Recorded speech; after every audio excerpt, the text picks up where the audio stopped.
Hello everyone, I'm Melanie. I'm Moon. And we are here back with our third episode of Cosmic Conversation. Yeah! So what we're talking about today, and I gave a little teaser earlier this week about energy, and then we're going to talk to Moon about tarot as well. So she's got a lovely wealth of knowledge that's been springing forward, so we're going to get to share and hear and listen to all of that wonderful stuff. So first I wanted to talk about energy, and energy goes by several different names, right? We know it as chi, we know it as prana, vibration, consciousness, all of it. All of it. And so really what it is, now I have a very science-minded mind.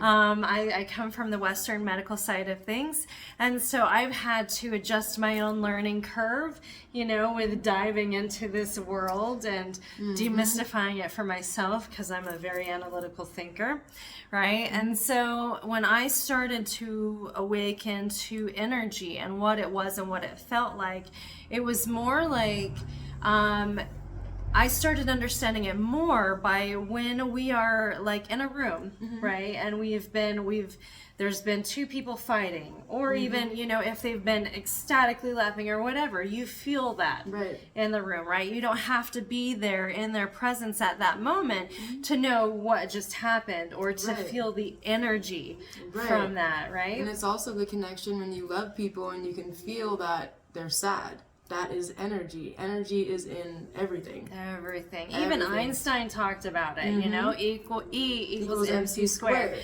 right? Just like the word emotion, energy in motion. It's all energy. It's all wavelengths and vibrations that we can feel and we can process and tune into and gain texture once we're aware of it. Right. Now, energy is something that we don't always necessarily see, because when we look at things and we can see them and tactilely feel them, that is because the mass is more dense than the air. Right, and we can't, with our eyeballs, we can't see all the atoms and all the molecules and protons and neutrons that make this what it is. Right. And so this is basically what energy is. It's everything. It's everything. It's how things are able to grow, how we can feel the sunlight on our face. Warmth is an energy. Cold is an energy. Right. So there have been, and I'm sure that you've seen them, videos where people are talking to water, right? And they've learned that in talking to the water nicely, the crystals take different shapes. The sacred geometry is beautiful and intricate, but then they speak to it with hate and disgust and lower vibrations, and it's rigid and charred and ugly. And they do this with plants, with snow, with water. It's crazy how it creates what you create, what you speak. Right? It's amazing. Right. And so this is why I felt it was important on episode 1 to talk about intentions, because that is what gives the energy power. That is what gives the energy sustainability. And so when you have intentions, like with the water, you're changing the molecules just by saying loving thoughts or mean thoughts, something that's hurtful. And so if you think about it, us humans, we're mainly water too. We're mainly water. And so if you go around and if you realize how much you're picking up, even with side conversations, oh my gosh, have you ever had a time when you're having the best day ever, and then you come up next to somebody who's just had the most craptastic day? Right, you can feel the pull going down. You totally can. Or you can also try and bring that up with the good energy that's in you. Right. But until you know that, you're going to be feeling all these things. Like when I go to Walmart and there's somebody fighting or there's somebody doing this, I'll pick up on it. And it took me a little while to be like, okay, like a windshield in the car. That's not mine. That doesn't belong to me. Right. And shifting it. Yep. Because once you're aware of it, you can feel it everywhere. Everywhere. So yeah, it's really important, to mind your intentions, and really start listening to what you're feeling, because feelings are what fuel our intentions. Beautiful. Right? Yes. Mm-hmm. And so when you're in your feelings, if you've had this craptastic day, you don't have to talk to somebody about it. You don't have for them to be affected by it. Right? And so if you're holding on to all of this stuff and you're just compiling it and letting it build, sooner or later you're going to get to a point where you can't take it anymore. You can get sick, you can ruin relationships by holding on to things. Back to energy in motion, emotion, it's supposed to be something that passes through. Right. And once you recognize that and can give yourself the love and the grace to let these energies pass through, you'll see them for what it is. Right. It's all lessons and blessings. Right. I like to talk to my clients when they're coming in with something, very stressful, or when they're having trouble releasing those emotions and that energy. I try to express and tell them to get out in nature, because when we are surrounded by people 24/7, we're starting to pick up on all of those things. And especially when we're going through the healing cycle, and we're going down that path, we can be extremely volatile at times, not knowing what's going on with us, not knowing what's ours and what's someone else's. And so really getting yourself to a point where you can get out into nature, because nature renews. Nature is constantly changing. She's constantly having emotions. If you go up to a river that's been dammed, I don't care who you are, you cannot tell me that river isn't a little peeved that it's being stopped. It needs to flow. Exactly. And Gaia doesn't judge herself. She Never. will destroy your house and be like, that's Time to rebuild. That's what I'm feeling. Time to rebuild. Yep. Exactly. Yep. And so really, if you want to learn, I really feel that nature is a really, really great teacher, She is. because she gets over that dam and then she's like, okay, we're good, and goes about her way, even when there's a fire, it'll burn down everything in its path, or everything that's meant to burn down, right? And then reborn in something totally new and totally unknown to us before that event gets to happen. And it's beautiful. She's really great at having those tower moments. So, and we'll get to tower moments in a minute. And also, I like to picture myself as a receiver, an antenna, like on a radio or a TV. And if you're constantly around the buzzing of cars, the buzzing of people, the buzzing of all these things, simply sitting by a tree and in the stillness allows you to think clearly and to be clear. That's why nature is just amazing. You can take a rock and be like, take this from me, and she will. Yeah. Or you can physically throw the dang rock and it'll take it with it. Right. Being in the stillness is so powerful. You always also say, be creative. Find an outlet to be creative. Yep. Because dancing is energy. You are literally allowing things to move through your body and be released and transmuted into something else. Right. So I don't know about you, whenever I put on a happy song when I'm down, shaking it out and making myself laugh, I'm like, what was I even mad about? Right. Drum circles on Drum Sundays. circles is a huge thing. Every time that we start flowing and we all are releasing something, it turns into the most beautiful rhythm.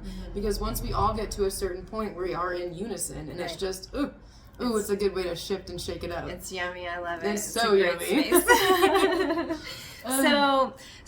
So mind your energy, and it's really, really great to get to know what is your energy. And so getting out in nature, being creative is a really great way to, like you said, we recently went to Eaton, our glassworks, and we got to do some blown glass.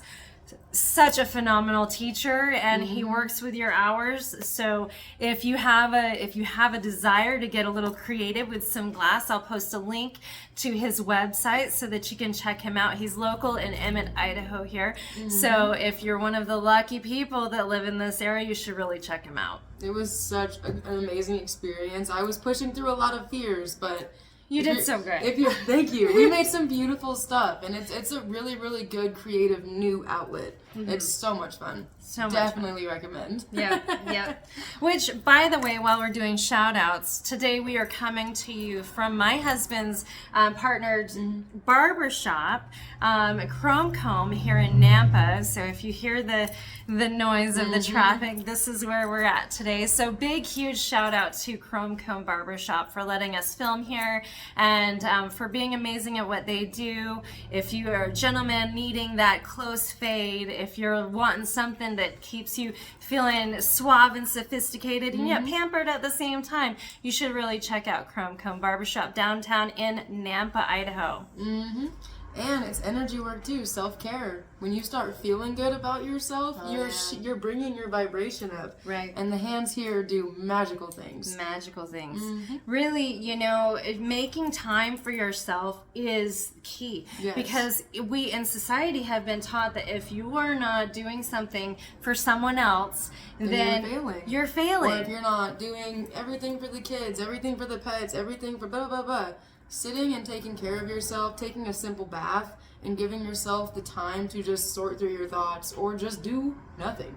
Is so important. Oh, it's so powerful how doing nothing can absolutely do everything for you. Right? It's amazing. I've taken days of silence out of sheer necessity, and you just. It's amazing what you learn from your own self. You know, when you take those moments inward, those days inward, and really start to listen to how your brain works. You know, when you're not trying to worry about who to converse with, or all the distractions and all the beeps and tings and honks, and you can just sit there and go, oh, you'll get aha moments. I guarantee it. It's an amazing thing to be able to sit in yourself. Absolutely. Oof. Another thing that I think is really great is finding an exercise routine. I personally love yoga.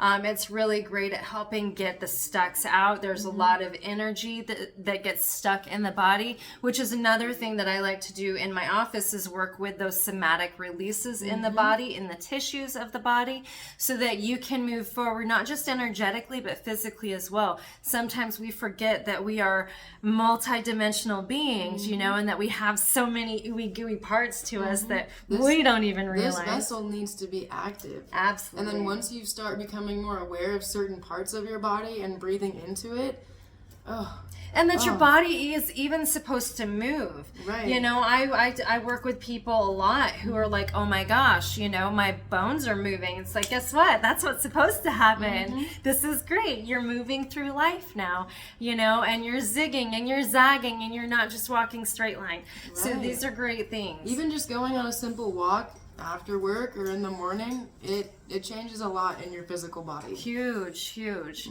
Also getting some sort of routine for yourself as far as mental clarity, making time to do the inner work. I really like meditation. I find that it's not as much about talking as it is listening, you know, and I grew up with a very Western understanding of things, and so, you know, I say that, you know, for myself, my prayers are when I talk, and my meditation is when I listen.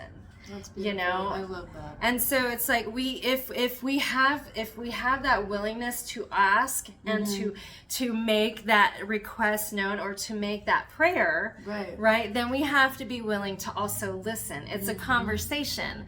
You know, it's not a one-way thing. We can't just give and expect to get. We have to work for what we want. So we show that dedication and that commitment to ourselves and our goals and our dharma, if you will, our true calling in life. Meditation is super, super important, and that's how you can literally talk to yourself, because, you know, you are the I am. Another form of meditation for me would be to journal. I have so many books and so many writings because it allows me to get everything out, and I can reflect on things that have happened in the past or that resurface, and it's just a beautiful communication tool that I have. Right. And it works. Right. I love it. I love it. And I think the most key thing that I can tell you about, that I can really express about being on the healing path and awakening and, you know, being aware of the energies is open-mindedness, being willing to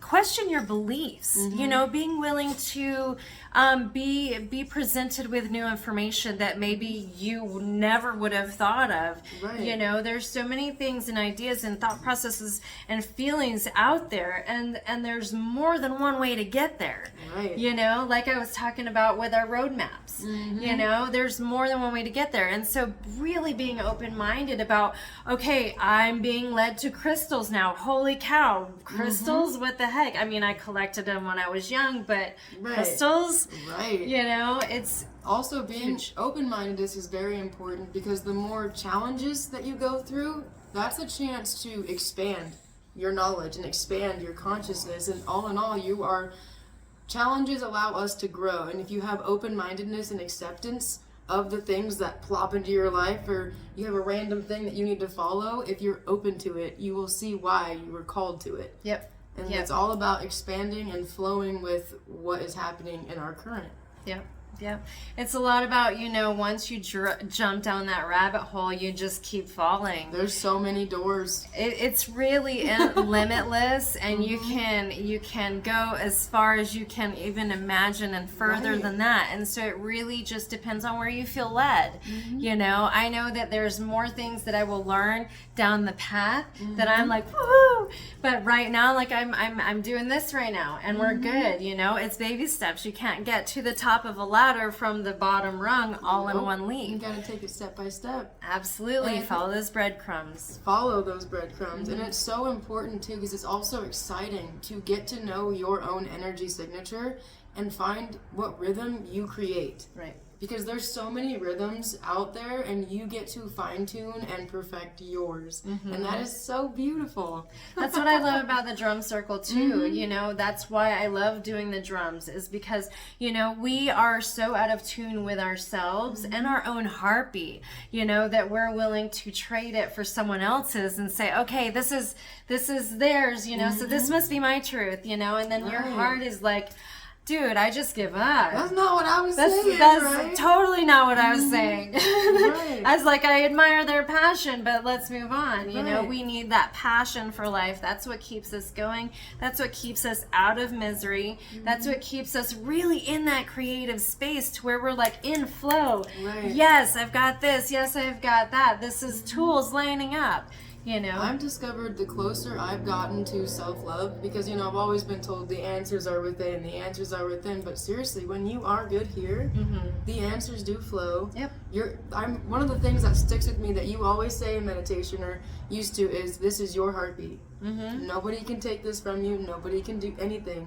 And once you start flowing with your heartbeat, beautiful things happen in that authentic bliss. Yep. It's so amazing. Yep. It really does help when you are able to start feeling authentically appreciated. Right. You know, and comfortable in who you are. Absolutely. Big things happen then, you know, but you have to be willing to make that first step, that commitment and committed step to yourself to say, you know what? I deserve better than this. Right. Like I am tired of hurting. I'm tired of being miserable. I'm tired of struggling. Let's try something different. Right. You And know? the reward is self-love, self-trust, deeper understanding, because the more you understand here, the more all of everything outside will make sense. Absolutely. It's crazy. Yeah, and sometimes you're not meant to understand. Just so you know. It's not really up to us. So, and on that note, I think that we are ready to shift this conversation to tarot. Magical tarot. So I want to go all the way to the history and back, but it comes, I think they were started in Italy way back in the 14 or 1800s, and it was actually a card game, and the major cards were trumps. So you have 22 major cards and I think 56 minor cards. And in my perspective, it's going through the hero's journey. And it's a way to tell where you're at on your journey. It's a way to ask for answers or to bring your consciousness to the present moment and get things that you maybe have missed. Because in the busyness and craziness of life, you're like, why am I still feeling this freaking ick? Right. What is this ick? Right. And then you get your cards pulled and it's like, oh, how did I miss that? Right. And it just brings, it helps give answers, it helps give guidance, and I love tarot. Anytime that I'm struggling and I can't feel something, or I just want to know what should my next step be, I will pull a card, and it's usually like, okay, heard. Right. It's such a divination tool, and it is so, so, so powerful. Yeah. Yeah. So, Moon, tell me, are there any like rules that we need to know about tarot? What is... So the first one that comes to my mind, I was told and always taught that you cannot go buy your own deck.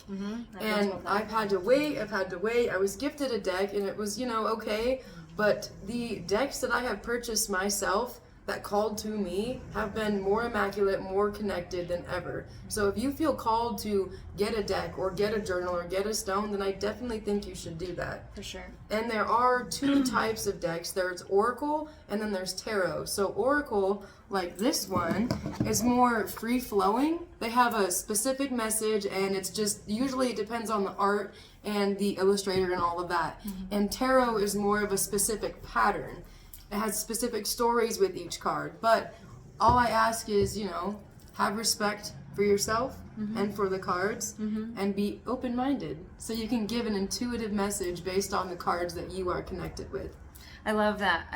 And I heard the same thing. When I was first being drawn to cards, I was waiting and I was like, okay, I need it. I really did feel led to them. And so I actually bought a lot of my own. And I bought my first deck because I was like, you know what? I'm feeling the need for this right now. Right. And I can't, my life has already taught me I can't, depend on everybody else to do it for me. So, when you're feeling led, that's the time to do it. Right. And so my favorite deck, and I'm going to talk about it because I absolutely love it. It's gorgeous. Is the Antique Anatomy deck. And this is beautiful. I love it because it speaks to my Western medical nerd so much. It's a beautiful deck.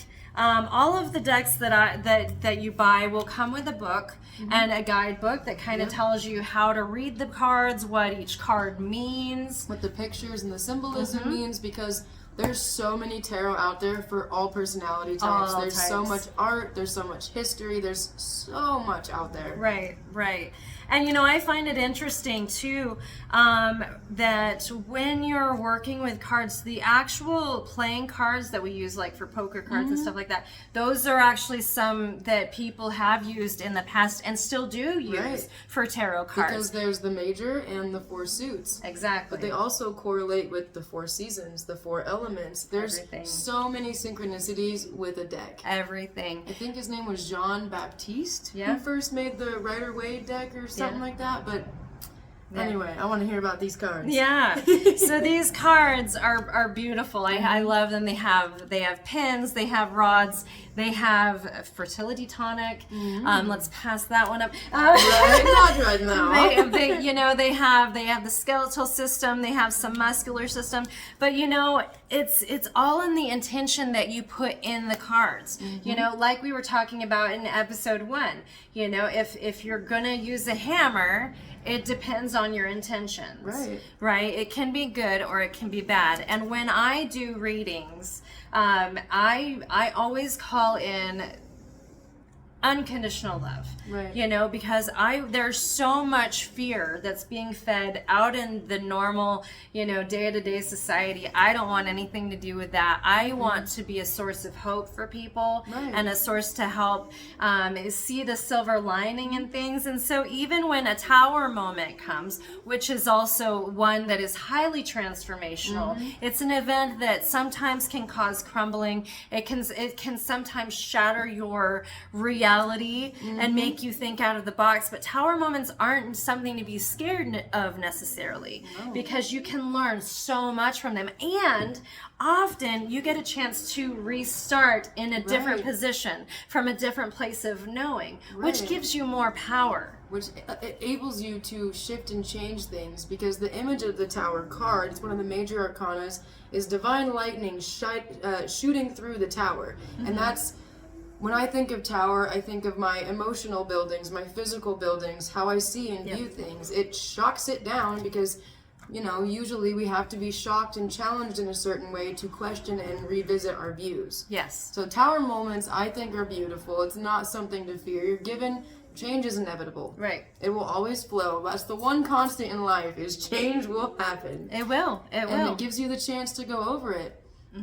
When I do readings, I open and clear my mind. I ask that my guidance is pure and truth and will hit where it needs to hit. And that's it.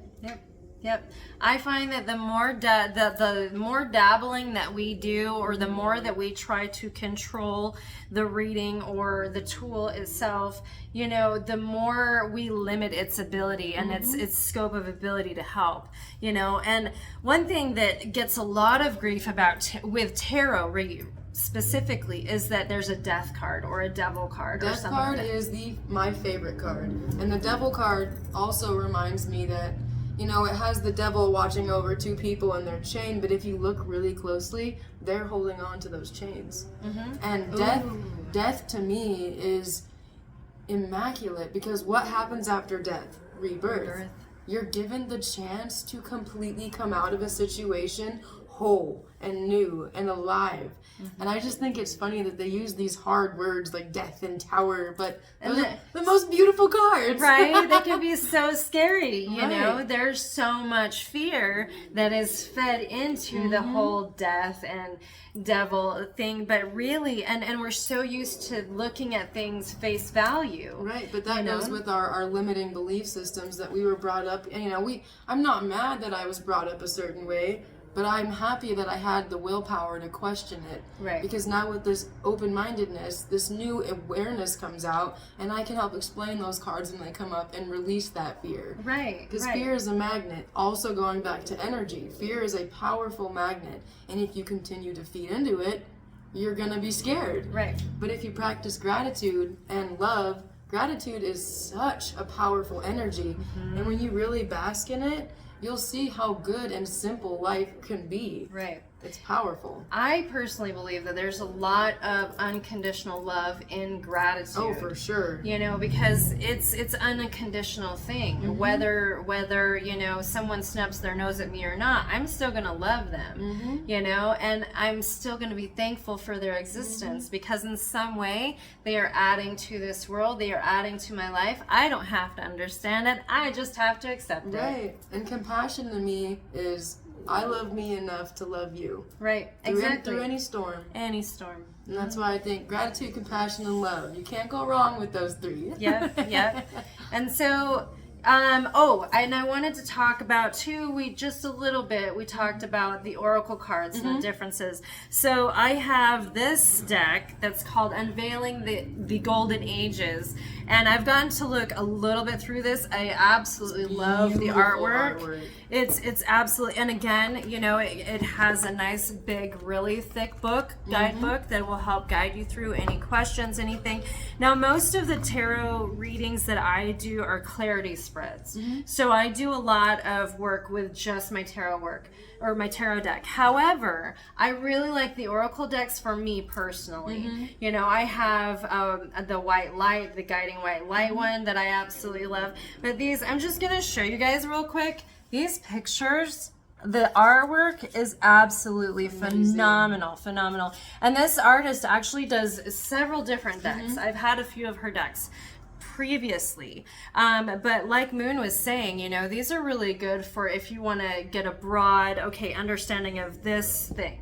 Right. This one thing. And if you're just like, I like to do single card pulls from this deck in the morning, just to kind of say, okay, what kind of message do I need today? You know, or anytime that I'm like really wanting to connect, but mentally I am in my own way. Right. You know? I like to look at oracle because I have a couple that just, you know, for a bigger scheme picture, and then with other people I will go into finer detail with the tarot. Because tarot has a way of pinpointing exact smaller things, and to me oracle, because there's so many different variations of oracle, you can pinpoint the bigger energy and the bigger picture happening. Right. I love oracle just because there's so much play and there's so much difference in all of it. I have way too many oracle decks. Oh my gosh.